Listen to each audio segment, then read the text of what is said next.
আমি এখন দাঁড়িয়ে আছি কল্যাণী স্টেশনে, কল্যাণী 4 নম্বর প্ল্যাটফর্মে। এটা শিয়ালদা শাখার, শিয়ালদা মেন লাইনের, শিয়ালদা থেকে কৃষ্ণনগর বা শিয়ালদা থেকে শান্তিপুর বা শিয়ালদা থেকে রানাঘাট, শিয়ালদা থেকে গেদে বা শিয়ালদা থেকে কৃষ্ণনগর ছাড়াও কল্যাণী সীমান্ত লোকালেও আপনি চলে আসতে পারবেন এই 4 নম্বর প্ল্যাটফর্মে। আর 4 নম্বর প্ল্যাটফর্ম ছাড়াও ওদিকে আছে 1, 2, 3 এই যে প্ল্যাটফর্মগুলো দেখাচ্ছে।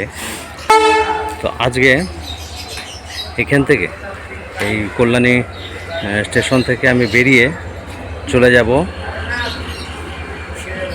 হুগলির বাঁশবেড়িয়া অঞ্চলে।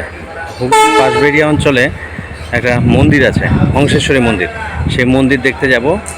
তো যাওয়ার জন্যে আমি কল্যাণী স্টেশনে এসেছি। এখন বাইক নিয়ে আমি যাব হংসেশ্বরী মন্দিরে। এবার কোন পথ দিয়ে যাব সেটা আমি দেখাতে দেখাতে যাব। 4 নম্বর প্ল্যাটফর্ম থেকে আমি এখন বেরিয়ে যাব। এই পথ দিয়ে বেরোচ্ছি। এখান দিয়ে বেরিয়েই আমি চলে যাব কল্যাণী শহরের মধ্যে দিয়ে, কল্যাণী ঈশ্বরগুপ্ত সেতু পার হয়ে গঙ্গার ওপারে হংসেশ্বরী মন্দিরে। তো এখন রওনা দেব সেই দিকে। কল্যাণী স্টেশন থেকে রওনা দিয়ে চলে এসেছি ঈশ্বরগুপ্ত সেতুতে। আমি কল্যাণী থেকে সোজা চলে আসলাম বুদ্ধ পার্ক হাইরোড মোড় হয়ে ঈশ্বরগুপ্ত সেতুতে উঠলাম। উঠে ঠিক মাঝখানে চলে এসেছি। ডান দিকে দেখছেন ঈশ্বরগুপ্ত সেতু নতুন করে আবার তৈরি হচ্ছে। এই সেতুটাতে বেশ কয়েকবার মেরামত করতে হয়েছে, কারণ এখান দিয়ে ভারী যান চলাচল করে না। মানে 4 চাকার ওপরে 6 চাকার কোনো গাড়ি চলে না, বাস বা লরি কিছুই চলে না। শুধু প্রাইভেট কার আর ছোটো ছোটো গাড়ি ছাড়া আর কোনো গাড়ি চলে না। যার জন্যে নতুন করে এই ব্রিজটা তৈরি হচ্ছে। এই বিস্তীর্ণ অঞ্চলটা কল্যাণীর শেষ প্রান্তে মাঝের চর অঞ্চল। আর এখান দিয়ে প্রচুর ভাটা আছে, ইট ভাটা। ইট ভাটার থেকে চিমনি দিয়ে ধোঁয়া বেরোচ্ছে, কিছু কিছু চিমনি দিয়ে। ভাটাগুলো প্রায় বন্ধ হয়ে গেছে, কারণ কি বর্ষার জল ঢুকে গেছে। এখন ইট ভাটায় কোনো আর লেবার মিস্ত্রি নেই, তো ভাটাগুলো বন্ধ। এখন ইট বিক্রি ছাড়া আর কিছু নেই। যারা বাইরের থেকে আসে, ঝাড়খণ্ড বা বিহার থেকে আসে কাজ করতে, তারা সবাই চলে গেছে। আবার পুজোর ঠিক আগে দিয়ে এটা আবার এখানে চলে আসবে। আর দেখাচ্ছি এই গঙ্গা নদী। গঙ্গা নদীর উপরেই দাঁড়িয়ে আছে এই ঈশ্বরগুপ্ত সেতুতে। ওপারটা হচ্ছে বাঁশবেড়িয়া, আর তারপরে হচ্ছে এই ডান দিকে ত্রিবেণী। এটা হচ্ছে বিটিপিএস, ব্যান্ডেল থার্মাল পাওয়ার। যেহেতু ত্রিবেণীর দিকটা দেখালাম, এবার দেখাচ্ছে এপারটা। এটা হচ্ছে দক্ষিণ পাড়। আর কল্যাণী বা নৈহাটি, হালিশহর, গয়েশপুর এইসব অঞ্চলে যে জল, বিশুদ্ধ পানীয় জল দেওয়া হয় পাইপলাইনের মাধ্যমে, তার জলটা ওঠে এখান থেকেই। এটাই চলে যায় বুদ্ধ পার্কে পাম্পিং স্টেশনে। ওখানে গিয়ে পরিশোধন করে তারপরে এটা পাম্পিং স্টেশন। আর এই ব্রিজের কাজ চলছে, দেখতে পাচ্ছেন নতুন ব্রিজের কাজ হচ্ছে। এখন বর্ষার সময় কাজ একটু ধীরে চলে, তবুও কাজ থেমে নেই। গঙ্গা নদীটা দেখিয়ে দিলাম। এই অঞ্চলটা হচ্ছে বাঁশবেড়িয়া অঞ্চল, যেটা ছবিতে দেখতে পাচ্ছেন ওপারটা বাঁশবেড়িয়া অঞ্চল। এই যে চুল্লিটা, এটা হচ্ছে ডানলপের চুল্লি। ডানলপের নাম শুনেছেন আপনারা, ডানলপ ফ্যাক্টরি, টায়ার ফ্যাক্টরি, তার চুল্লি। এটা হচ্ছে ঈশ্বরগুপ্ত সেতু। কল্যাণীর থেকে এই রাস্তাটা আসলো। আর কল্যাণী ত্রিবেণীর এই ম্যাজিক গাড়ি, সোজা এই ম্যাজিক গাড়িতে করেই আমাদের যেতে হয় কল্যাণী থেকে ত্রিবেণী বাস স্ট্যান্ডে। তারপরে ত্রিবেণী বাস স্ট্যান্ড থেকে ত্রিবেণী স্টেশন বা মগরা স্টেশন বা ব্যান্ডেল বা অন্যান্য জায়গায় আমরা চলে যেতে পারি। যদি কেউ ত্রিবেণী স্টেশন থেকে আপনারা নবদ্বীপে যেতে চান বা কাটোয়া যেতে চান, কাটোয়া যেতে পারবেন, নবদ্বীপে যেতে পারবেন। বা কেউ যদি হাওড়া যেতে চান, হাওড়াও যেতে পারবেন, ব্যান্ডেলেও যেতে পারবেন।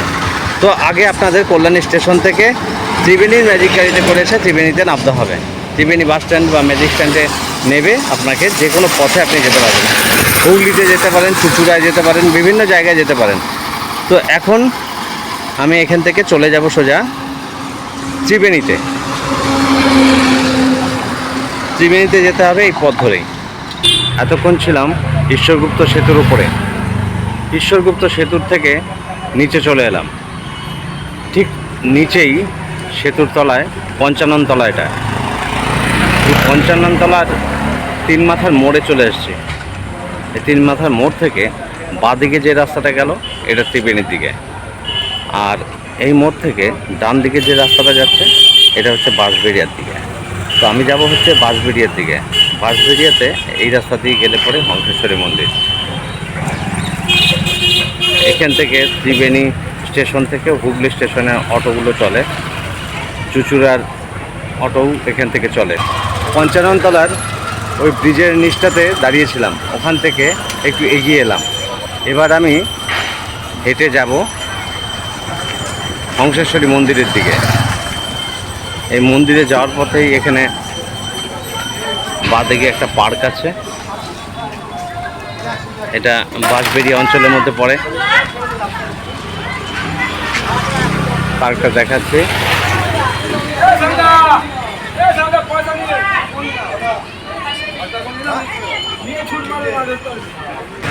এটা বাঁশবেড়িয়া মিউনিসিপ্যালিটির মধ্যে পড়ে। এই রাস্তা দিয়েই আমি এখন সোজা হেঁটে যাব। হাঁটতে হাঁটতে চলে এলাম হংসেশ্বরী মন্দিরের কাছাকাছি। আরেকটু হেঁটে গেলে সামনে পড়বে হংসেশ্বরী মন্দির।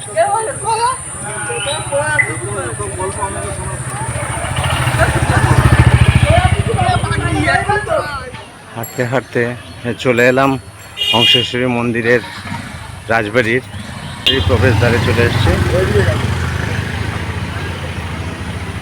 ভেতরে ভগ্নাংশ কিছু রয়েছে।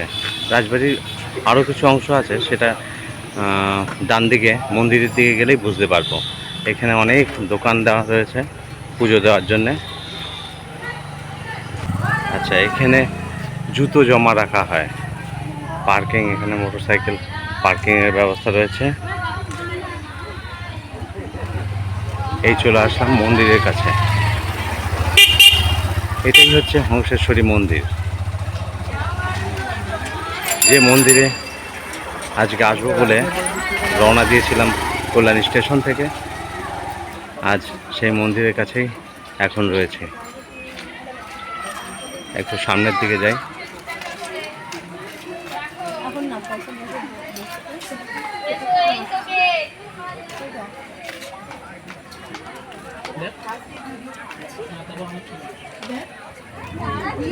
চটি রাখতে কত করে দিদি?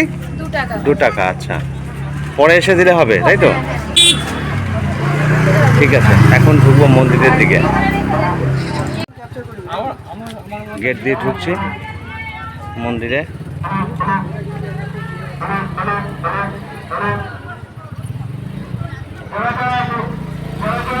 রাজা নৃসিংহদেব 1799 খ্রিস্টাব্দে এই মন্দিরটির নির্মাণ শুরু করেন, কিন্তু 1802 খ্রিস্টাব্দে তার মৃত্যুতে এটি অসমাপ্ত থাকে।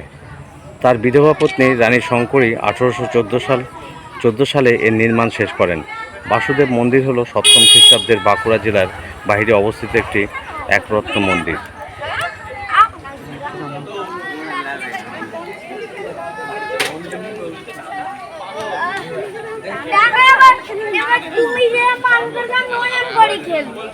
আচ্ছা চ, তুই যেরকম খেলবি আমি সেরকম খেলবো। চ,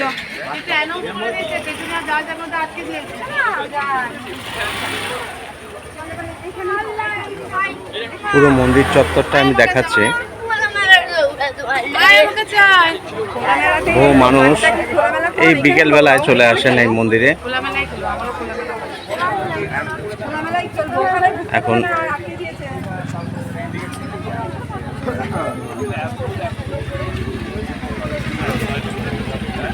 মন্দিরে উঠছে।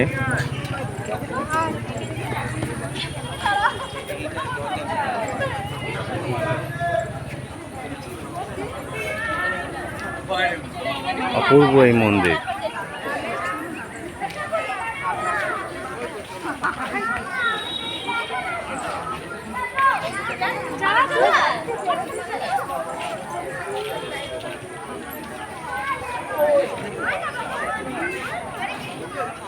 বহু মানুষ পুজো দিচ্ছেন মন্দিরের ভেতরে। সামনে একটা ভিড় আছে, যাব সামনের দিকে। আগে দেখিয়ে নিই, পাশেই একটা টেরাকোটা মন্দির আছে।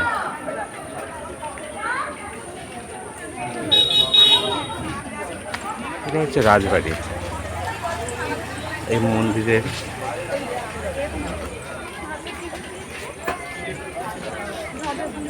এই রাজবাড়িতে কিছু মানুষজন আছেন এখনো, তারাই এই মন্দিরের পুজো রক্ষণাবেক্ষণ সব করে থাকেন।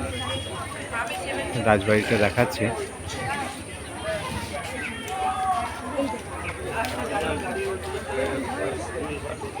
কিছু অংশ ভেঙে গেছে, তবুও সেই অংশগুলো আমি দেখাচ্ছি।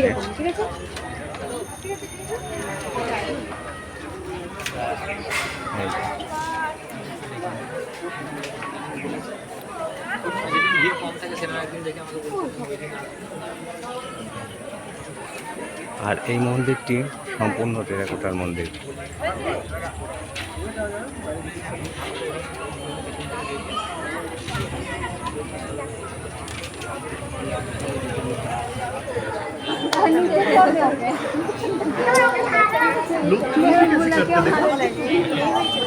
মন্দিরের ভিতরে সেলফি তোলা নিষিদ্ধ আছে, ফটো তোলা যাবে সেটাই লেখা আছে।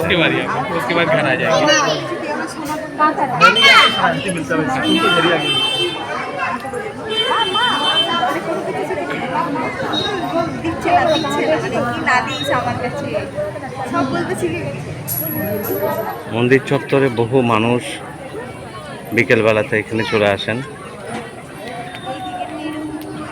বিভিন্ন জায়গা থেকে মানুষ এসে মন্দির দর্শন করেন, প্রতিমা দর্শন করেন।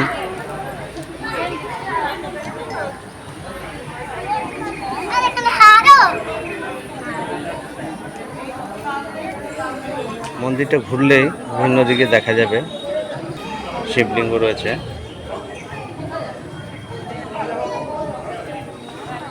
মন্দিরটা ঘুরলেই দেখা যাবে বিভিন্ন দিকে শিবলিঙ্গ রয়েছে, এখানে মানুষে পুজো দেন। ঠিক এ পাশটাতেও রয়েছে শিব মন্দির। এটা ডান দিক, কিছুক্ষণ ছিলাম বাঁ দিকে, এবার এসেছি ডান দিকে। এই মন্দির চত্বরে অনেকেই এসে বসে থাকেন, বিকেলবেলাটা সময় কাটান।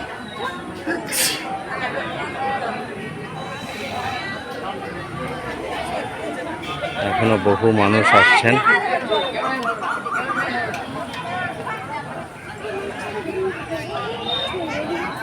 দেখতেই পাচ্ছেন মানুষজন কিভাবে বসে আছে।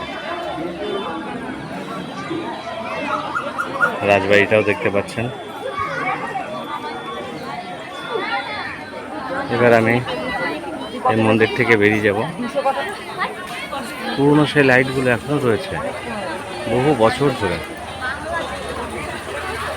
এগুলো হয়তো জ্বলে না, কিন্তু এখনো সুন্দরভাবে রয়েছে।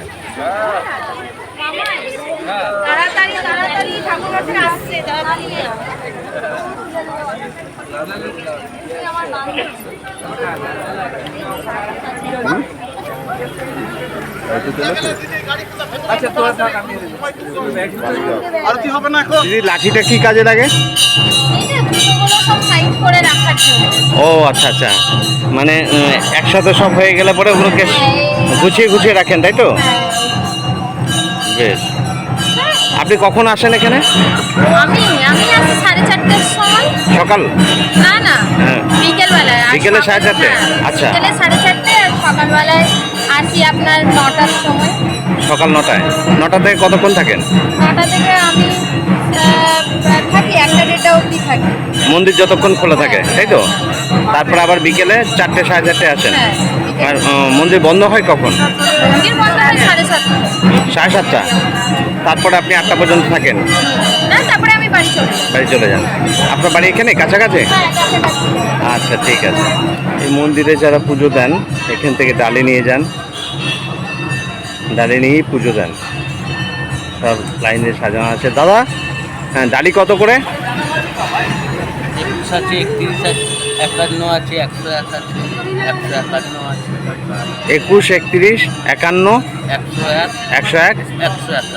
151। আচ্ছা আচ্ছা, বেশ, সবই এখান দিয়ে সাজানো আছে। আচ্ছা, সেই রাজ আমল থেকেই রয়েছে এই পুরনো বাতিস্তম্ভগুলো, এখনো একই রকমভাবে রয়েছে।